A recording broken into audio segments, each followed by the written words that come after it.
Hey everyone, welcome. Welcome.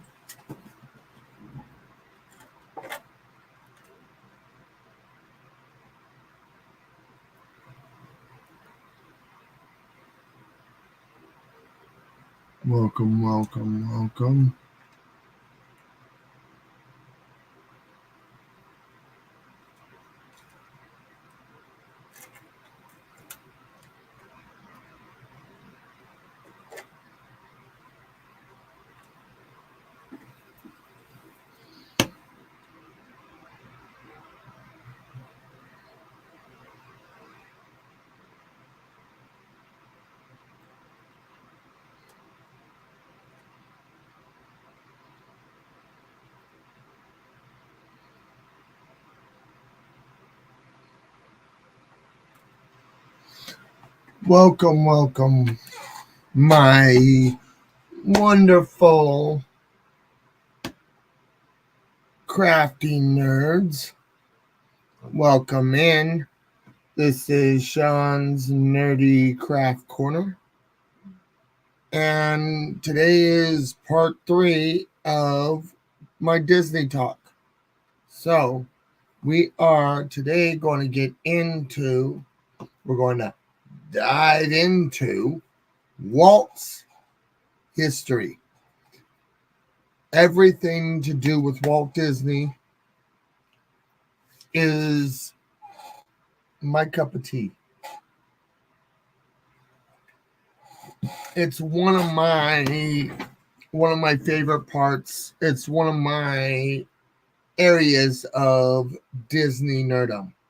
Is I have four forms of Disney nerdom. I'm a Walt nerd, I'm a park nerd, I'm a movie nerd, and I'm also a Star Wars nerd. So melt those all together. And that's what makes my Disney nerdum. Is those 4 parts is what makes up my nerdum with Disney. Oh boy, a Mickey Mouse. Huh? So, Wazowski, you didn't turn in your paperwork. You better turn in your paperwork. I'm always watching. I'm always watching you, Mike Wazowski. So, and stuff. So let's get the ball rolling here. So, all right. So we know Walt's full name is Walt Ellis Disney. His middle name, Ellis, is his dad's first name, Ellis Disney. And he was the 4th son that his father had and everything. He was the 4th son. His father was a prolific carpenter, farmer, builder, and contractor. Walt's mother was Flora Cole, who was a public school teacher. When Walt was little more than an infant, the family moved to Merkling, Missouri, and so they moved into a farm there. A typical small Midwestern town, which is said to have furnished the inspiration and model for the Main Street USA of Disneyland. He got inspiration from where he grew up at,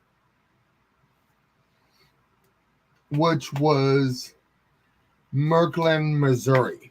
So there's a lot of downtown Main Street USA, that is similar to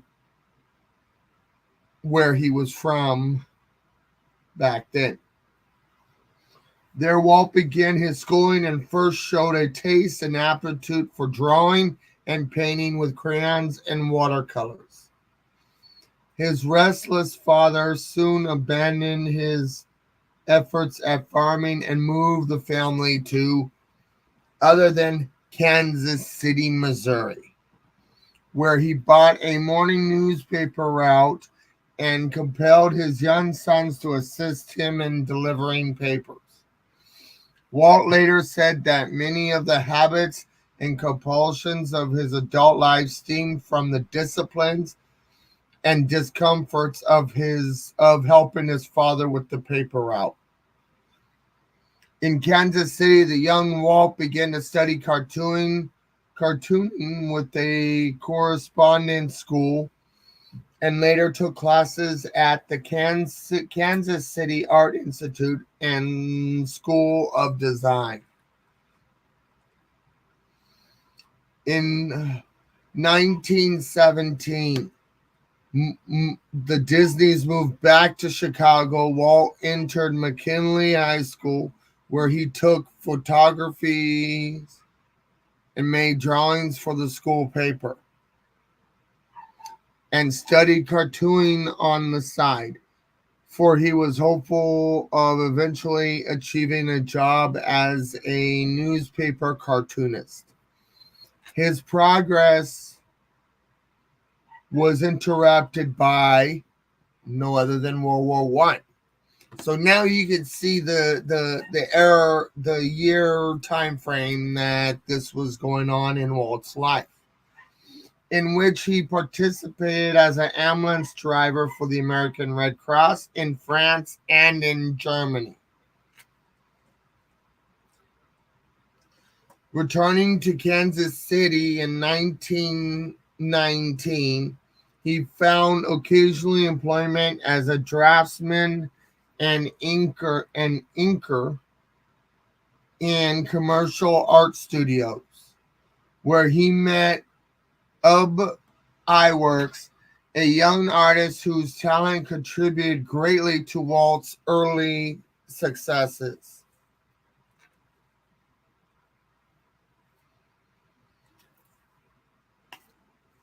First animated cartoons. Dissatisfied with their progress, Disney and Iwerks started a small studio of their own in 1922. Acquired a second-hand movie camera with which they made 1 and 2-minute animated advertising films for distribution to local movie theaters. They also did a series of animated cartoon sketches called Laughograms, and the pilot film for the series of 7-minute fairy tales that combined both live action and animation, Alice in Cartoonland. A New York film distributor cheated the young producers, and Disney was forced to file bankruptcy in 1923. He moved to California to pursue a career as a cinematographer, but the surprise success of the first Alice film compelled Disney and his brother Roy, a lifelong business partner, to reopen a shop in Hollywood. With Roy as business manager, Disney resumed the Alice series, persuading Iwerks to join him and assist with the drawing of the cartoons. They invented a character called Oswald the Lucky Rabbit, contracted for distribution on the films at $1,500 each, and purposely launched their small enterprise. In 1927, just before the transition to sound and motion pictures, Disney and Iwerks experimented with a new character, a cheerful, energetic, and mischievous mouse called Mickey. They planned 2 shorts called Plain Crazy and Galopin' Gacho. They were that were to introduce Mickey Mouse when the jazz singer, a motion picture with a popular singer, Al Jolson, brought the novelty of sound to the movies. Fully recognizing the possibilities for sound in animated cartoon films, Disney quickly produced a third Mickey Mouse cartoon equipped with voices and music entitled the one that made Mickey Mouse very popular and really brought him to the big screen was Steamboat Willie.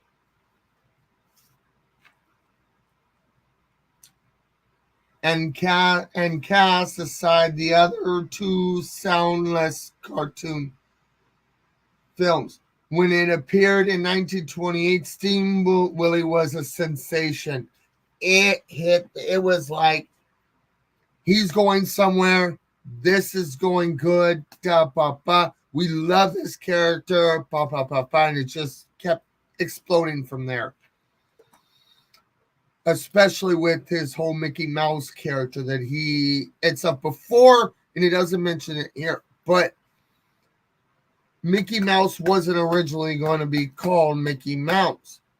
Before the name was changed to Mickey Mouse was originally going to be called Mortimer the Mouse.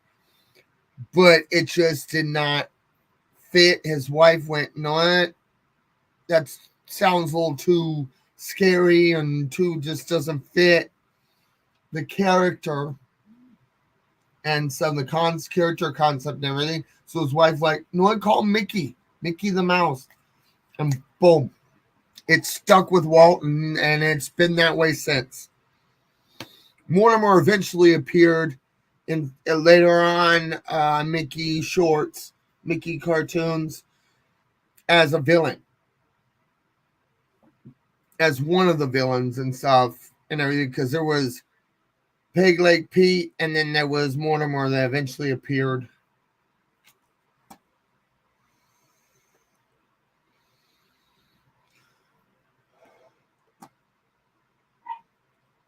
The following year, Disney started a new series called Silly Symphonies with a picture entitled The Skeleton Dance, in which a skeleton rises from the graveyard and does a grotesque, a clattering dance set to music based on classical themes. Original and briskly syncopated, the film ensured popular acclaim for the series, but with costs mounting because of the more complicated drawing and technical work, Disney's operation was continually in peril.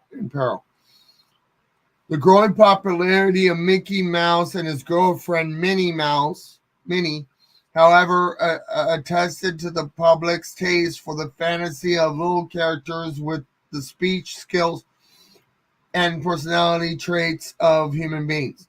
Disney himself provided the voice of Mickey until 1947.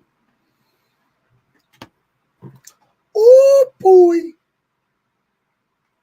This popularity led to the invention of other animal characters such as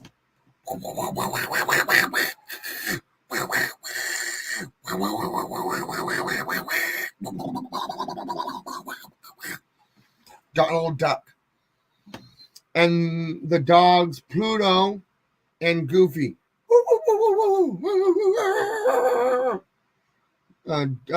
Pluto. In 1933, Disney produced a short, The Three Little Pigs, which arrived in the midst of the Great Depression and took the country by storm. Its treatment of the fairy tale of the little pigs who works hard and builds his house out of brick against the huffing and puffing of a threatening wolf suited the need for fortitude in the face of economic disaster. And its song, Who's Afraid of the Big Bad Wolf? Who's Afraid of the Big Bad Wolf was a happy taunting of adversity. It was in this period of economic hard times in the early 1930s that Disney fully endeared himself and his cartoons to audiences all over the world, and his operation began making money in spite of the Depression. Disney had by that time gathered a staff of creative young people who were headed by iWorks.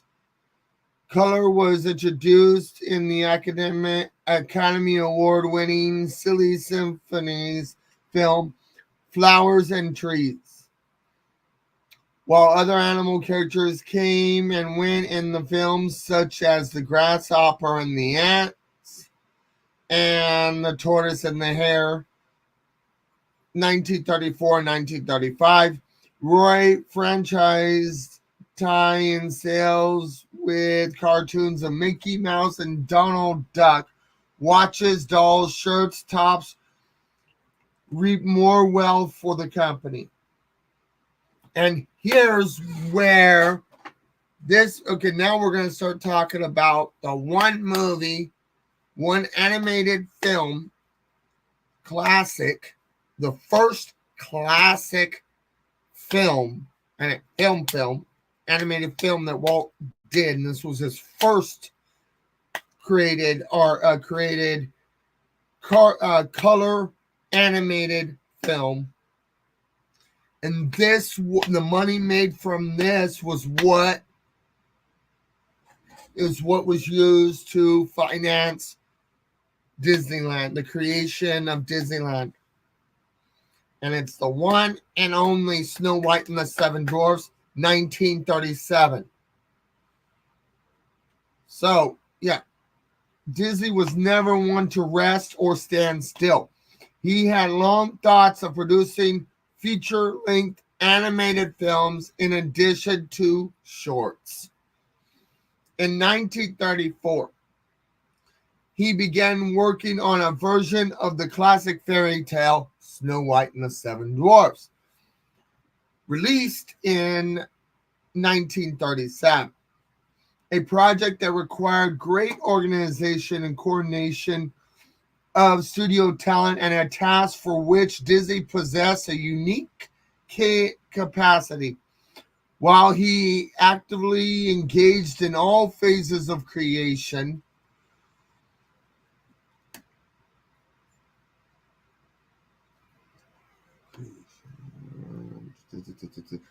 in his films, he functioned chiefly as coordinator and final decision maker rather than a designer and artist.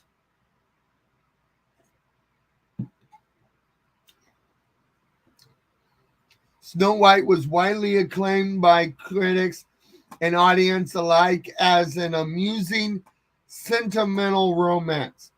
By animating some human figures in the characters of Snow White, the Prince, and the Wicked Queen, and by forming caricatures of human figures in the Seven Dwarfs.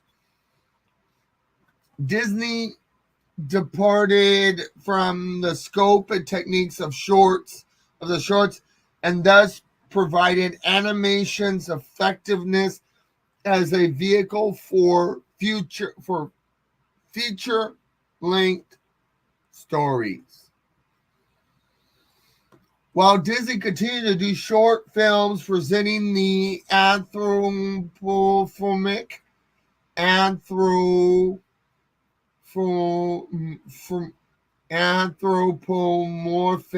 characters of his little animals, he was henceforth to develop a wide variety of full-length animated films such as Pinocchio, 1940, Dumbo, 1941, and Bambi, 1942. Disney also produced a totally unusual and exciting film. His multi-segmented and stylized Fantasia 1940, in which cartoon figures and color patterns were animated to the music of Igor Stravinsky, Paul Duex, Pyotr Ilyich Teshakovsky, and others. In 1940, Disney moved his company into a new studio in wonderful Burbank, California, and owning the old plant. The old plant it had occupied in the early days of growth. A strike by Disney animators in 1941 was a major setback for the company.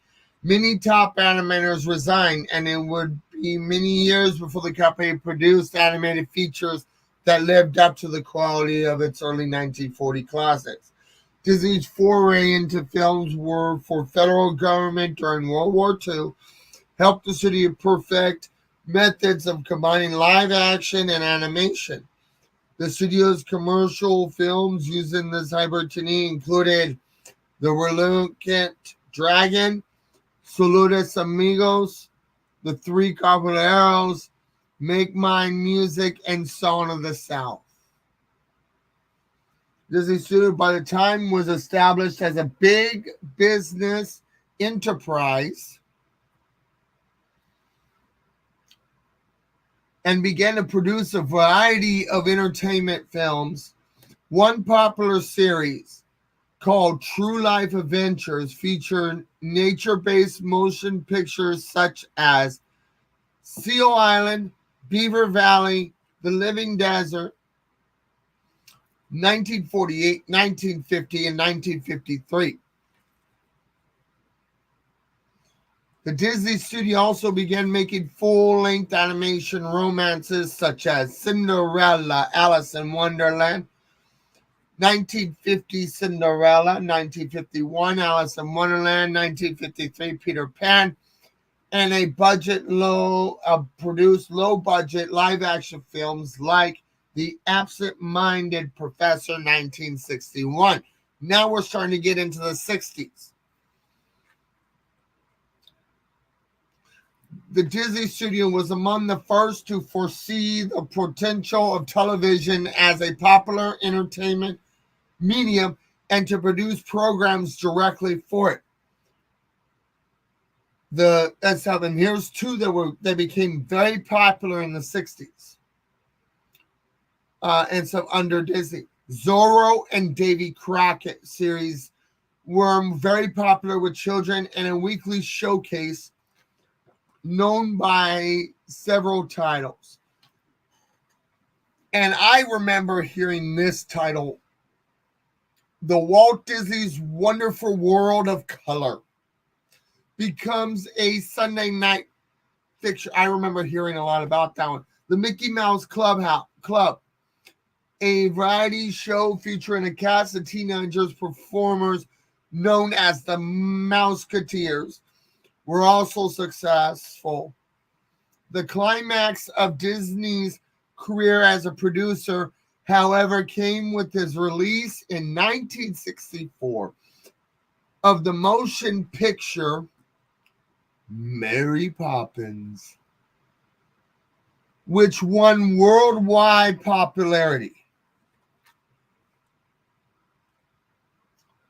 In the early 1950s, Disney had initiated plans for a huge amusement park to be built near LA, Anaheim, California. When Disneyland opened in 1955. Much of Disney's disposition toward nostalgic sentiment and fantasy was evident in its design and construction. It soon became a mecca for tourists from around the world. A second park, Disney Park, Walt Disney World near Orlando, Florida, was under construction at the time of his death, opened in 1971.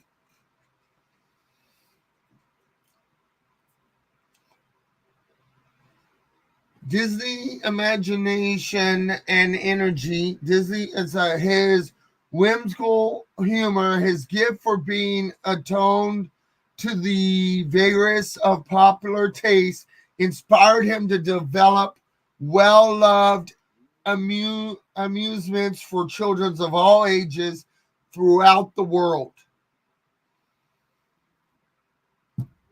Although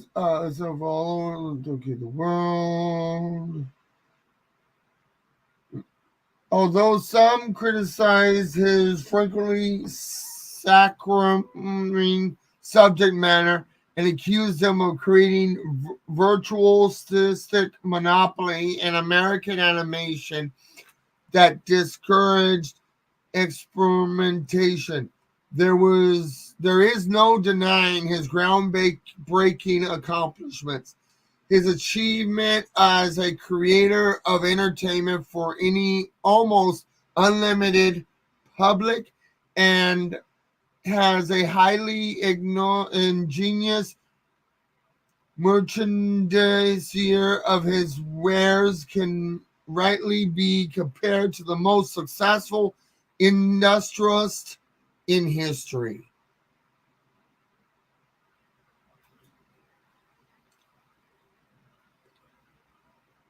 Alrighty. So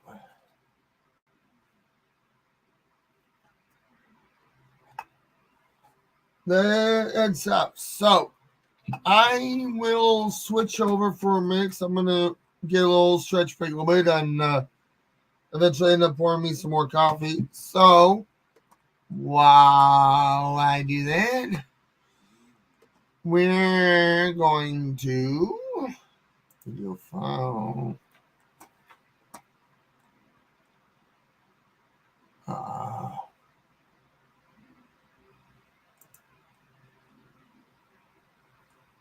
No.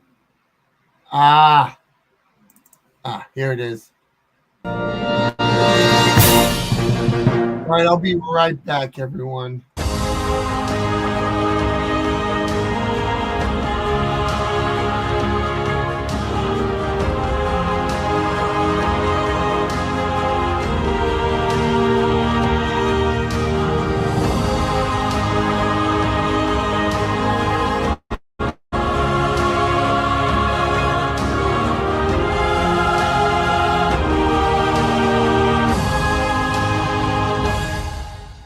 Welcome to a new video series from WDWNT.com, Timekeeping. This show will attempt to chronicle year-by-year changes to the Walt Disney World Resort, from exciting new ride openings to the minutiae of a store changing names.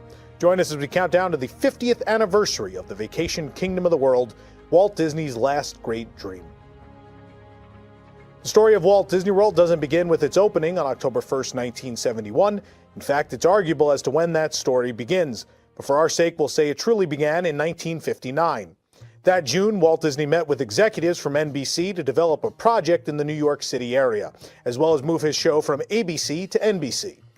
By this time, Walt had already encountered problems with the amount of land and control he had in Anaheim, California, which led him to passing on the New York project. This wasn't the end of the discussions, however. Talks continued between Disney and RCA, an NBC subsidiary, about land in Palm Beach, Florida. Walt commissioned several feasibility studies on Florida, including a survey of 12,000 acres of land owned by billionaire John D. MacArthur. These talks also broke down when MacArthur only wanted to sell a few hundred acres of land, not enough to include a community of tomorrow that Walt was already envisioning. Of course, there wouldn't be a Walt Disney World without Disneyland. The park opened on July 17, 1955, and by 1959, it was a massive hit, already undergoing its first major expansion with the addition of the Matterhorn bobsleds, the monorail, and the submarine voyage. To Walt, though, there were many problems. First was the lack of land. There was little room for expansion, and third-party motels and attractions now littered the area around the park. The related second matter was control.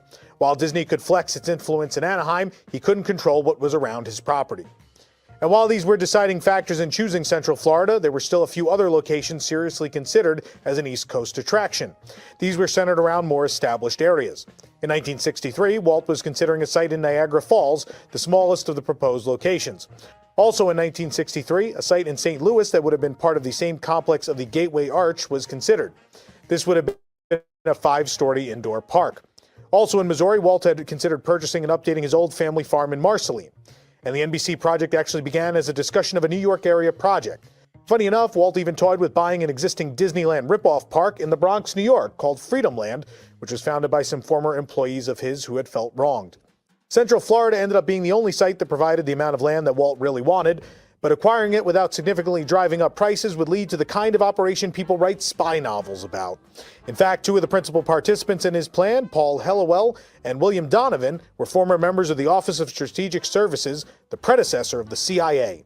Using fake names, a series of law firms, and even convincing the Orlando Sentinel's publisher that the anonymity of the mysterious buyer was good for Central Florida, Disney was able to keep their involvement under wraps until most of the land had been purchased. Disney managed to purchase the main tracts of land using option agreements in the name of attorney trustees. There were even negotiations for oil and mineral rights with Tufts University in Massachusetts. Though it was often named the mysterious buyer, Disney managed to shake off rumors for a while. Proximity to the ever-expanding operations at NASA pointed to several aerospace companies as the most likely buyers.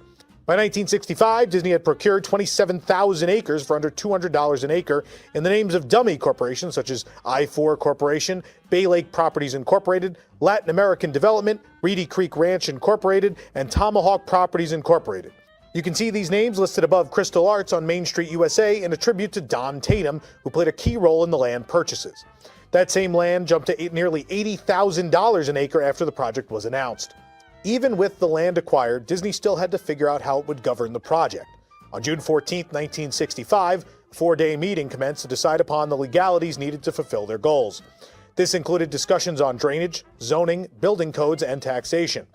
The team, which Walt only attended for the opening and closing, focused on 2 types of legal structure: a municipality or special district. Special districts in Florida allow for more specific control of building codes and drainage of the wetlands needed to build the project. In the end, they decided on a combination: the cities of Bay Lake and Lake Buena Vista and the Reedy Creek Drainage District, now the Reedy Creek Improvement District. Disney now had the power to build its own utilities, court system, police force, and airport, in addition to the construction-related powers it wanted. The state legislature approved the entities, and they were officially formed on May 12, 1967. However, this wasn't the end of the story. In a lawsuit that was almost a comedy sketch, the district sued the state of Florida and Disney, challenging itself. This was to preempt any other court challenge and to get the Florida Supreme Court to uphold the legality of the district. The state had to legally oppose the suit, but in reality, the attorneys for the state helped to make Disney's case. And when asked if they had a rebuttal for the district's case, the attorney arguing for the state responded, quote, "Yes, sir, but I don't know what to say." Suffice it to say, the district won the case. On October 1st, 1965, Paul Hellawell announced that his mystery client would be identifying themselves at a press conference on November 15th. However, Disney didn't get a chance to do things the way they wanted. On October 21st, Emily Bavar, a reporter for the Orlando Sentinel, published an article, "Is Our Mystery Industry Disneyland?" Bavar had been covering Disneyland's 10th anniversary and noted that in an interview, Walt had dodged questions about the Central Florida acquisitions, yet he knew a suspicious amount about the area. The secret was out, and Disney accelerated their plans, with Florida Governor William Hayden Burns announcing the project on October 25th. The development of the project continued, as did the public relations, trying to convince both the public and politicians about the project. In June of 1966, Marvin Davis was tasked with creating the master plan for the property, laying out how the theme park, resort areas, and the City of Tomorrow, now known as Epcot, would fit into the 12-mile-long, 7-mile-wide property. These plans can be seen in the most famous of these PR pushes, known as the Epcot film, as Walt walks around the Florida Project room. 2 versions of this film were created, one for the general public and one for the Florida legislature. Sadly, this film would be Walt's last appearance on camera, as he was diagnosed with lung cancer that November and died at St. Joseph Hospital December 15, 1966. Reportedly, he was still working on his Florida project while on his deathbed. The Epcot film screened on February 2, 1967 in Winter Park as part of a press conference and press event to promote the project. If it was a spy mission to buy the land, it was a military one to build it. 2 of the principals were Admiral Joe Fowler, who had helped build Disneyland, and General William Joe Potter, former governor of the Panama Canal I and the #2 construction man for the 1964 New York World's Fair. While land clearing began as early as '65, it was May 30th, 1967, when the large-scale reclamation project on the property really began. This first step was the infrastructure. Roads were built to get equipment in, 55 miles of canals and levees were dug, and 7 million cubic yards of dirt were moved to create the Seven Seas Lagoon and prop up the site of the Magic Kingdom. This land would allow for most of the original Magic Kingdom layout to be built on the second floor, with access corridors known as utilidors down below. These would house a lot of the behind-the-scenes facilities and allow cast to travel outside the view of guests. Of course, this was a highly unique construction project and it faced unique challenges. In addition to the two original hotels, the Polynesian Village Resort and the Contemporary Resort, 3 other hotels were planned around the Seven Seas Lagoon area: the Asian Resort, the Venetian Resort, and the Persian Resort. Of these, only the land for the Asian Resort was prepared and would later be home to Disney's Grand Floridian Resort and Spa. Both the Polynesian and the Contemporary originally were 12-story towers, but the Polynesian design changed before work began on the hotels in 1969. Disney contracted U.S. Steel to build the hotels using a unique form of modular construction. The rooms could be slid in and out of place for modification later, so the rooms could be built off-site for greater speed in construction. The factory sat near where Port Orleans currently sits and could produce as many as 15 rooms a day. Disney would own the land and U.S. Steel would own and run the buildings, though there are some sources that say Marriott and Western International were to handle the operations. At this time, Disney had never run a hotel since the Rather Corporation ran the Disneyland Hotel. However, U.S. Steel fell behind and over budget. Each modular room cost was almost 5 times what was expected, so Disney bought out U.S. Steel for $50 million, which was reportedly what U.S. Steel originally paid Disney for the rights to build and run the hotels. There are different stories about the specifics of the deal termination. Some report that it was before construction ended and Disney finished construction themselves. Others say the termination was in December of 1971. It's hard to tell what the real story is at this point, but we know that some of the finishing work was done by Disney employees working until and through the last minute of September 30th, 1971, as the Contemporary opened unfinished. Of course, the rest of construction had its issues too. Actual construction began in April 1969.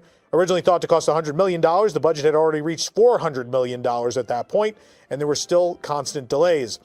Even before vertical construction began, Disney was met with strikes by the International Union of Operating Engineers, starting almost as soon as the land clearing began, with things becoming violent before the dispute was settled on February 16th of '68. Disney originally hired J.B. Allen as the contractor, as he had done extensive construction at Disneyland, but after saying he couldn't make the October 1st, 1971 opening date, he was fired and replaced with the company's own engineer, Peter Markham, and Buena Vista Construction was formed. The iconic monorail line also had to be constructed. 2 concentric lines and a spur to the maintenance and storage barn were built, totaling 6 miles of track. The beams themselves were constructed as individual spans, each 25 inches wide, up to 4 feet thick, and between 90 and 110 feet long. They were cast off-site in Oregon and shipped to Florida for installation. 4 of the original 10 Mark IV monorails built by Martin Marietta were ready for October 1st, 1971. Monorails Orange, delivered April 5th, Green, delivered May 20th, and Gold, delivered June 15th, were the first trains to enter service on September 1st of '71. Monorail Blue was the 4th train to enter service on September 20th. Disney held another 4-day event in Orlando to showcase a more finalized plan than the Epcot film on April 30th of '69. Here, models and a 17-minute film were shown to the public. Corporate involvement and sponsors were announced. And most importantly, this is when the name was officially changed to Walt Disney World.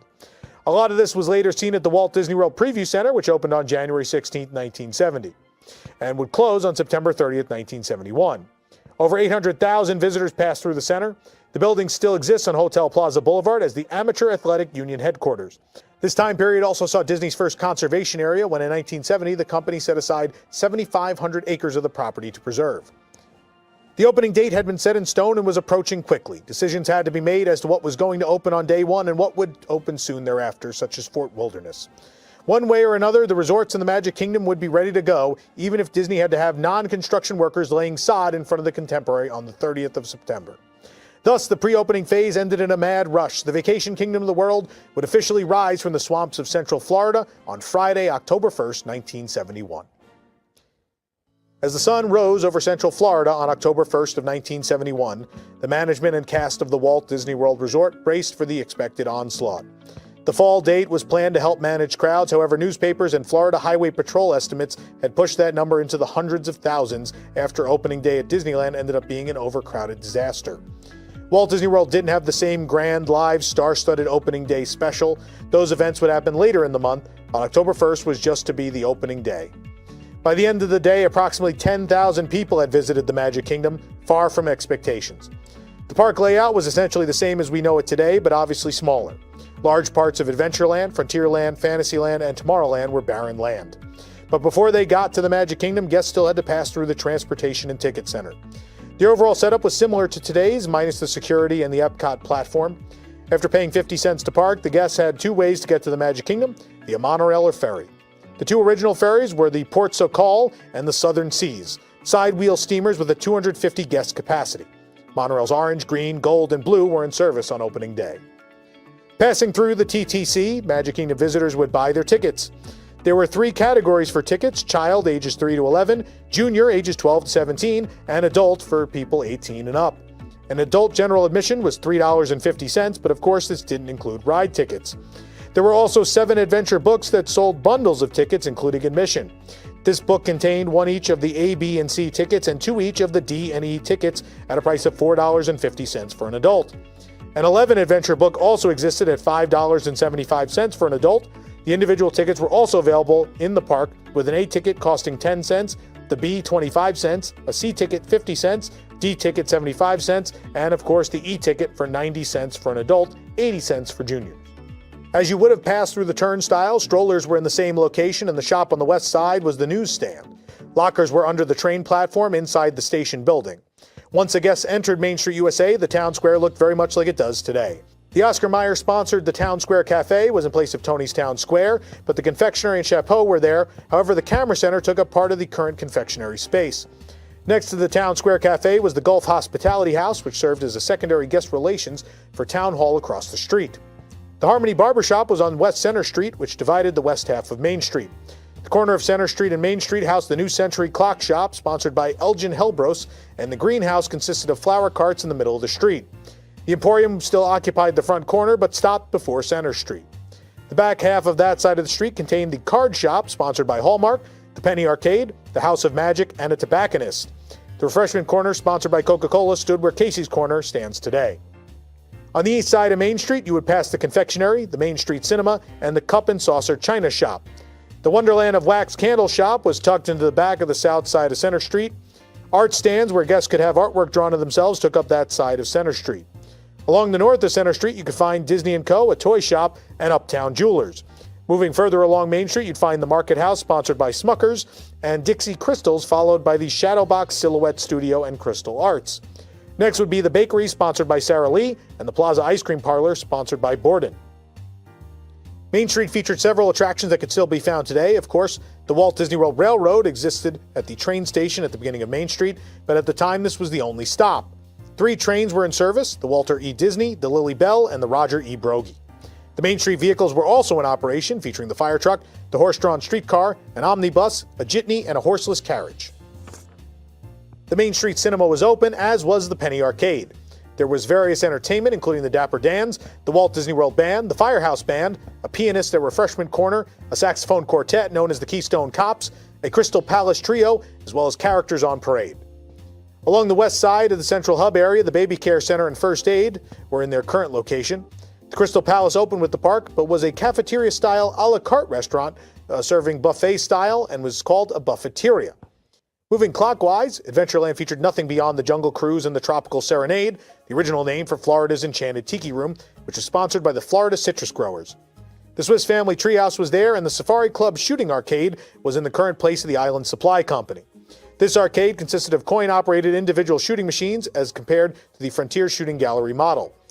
The bench design was not the lava rock we see today, but smoother concrete benches, and the foliage had not grown in yet to the extent we see now. The leaky tikis existed, but did not shoot water and faced each other in a circle, more directly in front of the Jungle Cruise entrance. Also in this area was a ticket booth. The main restaurant was the Adventureland Veranda, in the current home of Skipper Canteen. The menu was listed as Polynesian and featured items such as Fiji chicken. The Sunshine Tree Terrace occupied its original location between the Tiki Room and the pass-through to Frontierland. Meanwhile, the Veranda Juice Bar was across from the treehouse in the current location of the Sunshine Tree. Adventureland Bazaar, Traders of Timbuktu Tiki Tropic Shop, the Magic Carpet, Oriental Imports, and Tropic Toppers comprised the shopping complex along the north set of buildings. The patio area here also housed JP and the Silver Stars, Adventureland Steel Drum Band. The overhang area that separates Frontierland and Adventureland was not installed yet, so the transition between the lands was much harsher. Opening day Frontierland featured 3 attractions. First was the Frontier Shooting Gallery, featuring lead pellet shooting guns, necessitating repainting each and every night. The Davy Crockett Explorer canoes boarded near the current docks for the rafts to Tom Sawyer Island. While the islands existed, they were not open for guests yet. The Country Bear Jamboree was one of the Magic Kingdom's premier attractions at the time. It was sponsored by Pepsi and Frito-Lay. The Frontier Trading Post, located between the Shooting Gallery and Country Bear Jamboree, appears to have been the main store in Frontierland. Located just past the Country Bear's entrance sat another shop, Westward Ho. Country Bear Jamboree exited into the mile-long bar, a refreshment stand, and the land ended with Pecos Bill's Cafe. Liberty Square opened with the Mike Fink keelboats, the Haunted Mansion, and the Hall of Presidents. Mike Fink featured 2 boats, the Gullywumper and the Bertha May, and loaded near the entrance to the Haunted Mansion. The Hall of Presidents was up to date with Richard Nixon as the most recent president. Blaine Gibson sculpted all 36 presidents for the cap-off to a presentation that featured the voices of Paul Frees and Dale McKinnon. The film featured the Constitutional Convention of 1787, the Lincoln-Douglas debate, and capped off with a Saturn V rocket lifting off.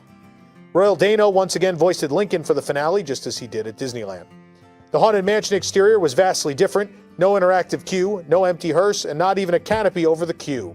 The inside was much the same as it would be until 2007's refurbishment. One thing to note, the stanchions for the queue and the exit were necessarily in different places, as it was the removal of these original stanchions that led to the story of the original Bride's Ring. The Diamond Horseshoe Revue was also an opening day draw, and the hour-long show featured Wally Bogue at opening, as the comedian had temporarily relocated from Disneyland to get the Magic Kingdom version of the show going. The current Christmas shop area was broken up into Old World Antiques, Lafayette's Perfumery, and the Silversmith. The Heritage House next to the Hall of Presidents sold Americana. The Yankee Peddler opened in the current spot of Memento Mori. The area where the market sits today was an open field. The Liberty Tree Tavern opened as a standard a la carte table service restaurant. Sleepy Hollow Refreshments appears to have been open as a snack bar on opening day as well. Entering Fantasyland, the first thing you'd encounter would be the Skyway to Tomorrowland, taking up the area where the Tangled-themed toilets sit now. It's a Small World was in its current location, but the load and unload were on opposite sides. The location of Mickey's Filler Magic housed its spiritual predecessor, the Mickey Mouse Revue, an animatronic extravaganza featuring some of the most memorable songs in the then-existing Disney catalog. Cinderella's Golden Carousel, a refurbished 1917 carousel, opened in the castle's courtyard. Immediately behind the carousel sat Dumbo the Flying Elephant, featuring 10 vehicles that weren't wearing hats. Snow White's Adventures also opened, along with Mr. Toad's Wild Ride. Both of these differed considerably from their Disneyland counterparts. In fact, the Mr. Toad ride at Walt Disney World featured a 2-track layout. The Mad Tea Party was in its current location, but did not feature a canopy. Pinocchio's Village Haus served as the main quick-service restaurant, serving burgers and the like, and King Stephen's Banquet Hall was the table service restaurant inside Cinderella Castle. The Lancers Inn served pizza in the place that would eventually become the Friar's Nook. The Troubadour Tavern, a refreshment stand, sat next to Peter Pan's Flight. There was also the Tournament Tent refreshment stand back behind Dumbo. Early shops included the Fantasyland Art Festival, located what is now the Peter Pan queue, the Castle Camera Shop, the Royal Candy Shop, and the Mad Hatter between Mickey Mouse Revue and Peter Pan's Flight. Tomorrowland's opening day brought an unfinished mess. The only attractions were the Grand Prix Raceway, sponsored by Goodyear, and the Skyway to Fantasyland. None of the attractions along the main pathway from the central hub were ready. Despite its impressive entrance bordered on either side by 2 waterfall towers, there was nothing futuristic about the attractions in the land at this time. With a decor drastically different from today, the buildings were mainly white concrete and glass, in a depiction of the future that seems like an evolution of the stark style of brutalism popular in the late mid-century period. The Tomorrowland Terrace originally sat in Cosmic Ray's current location, and the only shops on opening day were the Skyway Station Shop and Mickey's Mart, which is housed in what is now the Star Traders. It's unclear if the original lunching pad, now Anti-Gravities, was available on opening day, but it did open in 1971. Hearing this list of attractions, you'll no doubt be asking where a few things you were sure that were there on opening day are. In the mad rush to open, not everything made the cut for October 1st. First to open just the next day was the Admiral Joe Fowler Riverboat in Liberty Square. Fantasyland saw Peter Pan's Flight open on October 3rd, and then 20,000 Leagues Under the Sea on October 14th. The Tinkerbell Toy Shop opened in November. November also saw the America the Beautiful Circle Vision 360 film debut in Tomorrowland on the 25th, and it's presented by Monsanto. Flight to the Moon premiered across the street 1 month later on December 24th. Of course, the Magic Kingdom wasn't the only thing to open on October 1st, 1971. The Contemporary and the Polynesian Village resorts opened that day as well, if not fully. Prices ranged from $25 to $44 per night. The Contemporary Resort opened with the familiar A-frame tower and 2 garden wings, with the north garden wing slightly larger than the south one that exists today.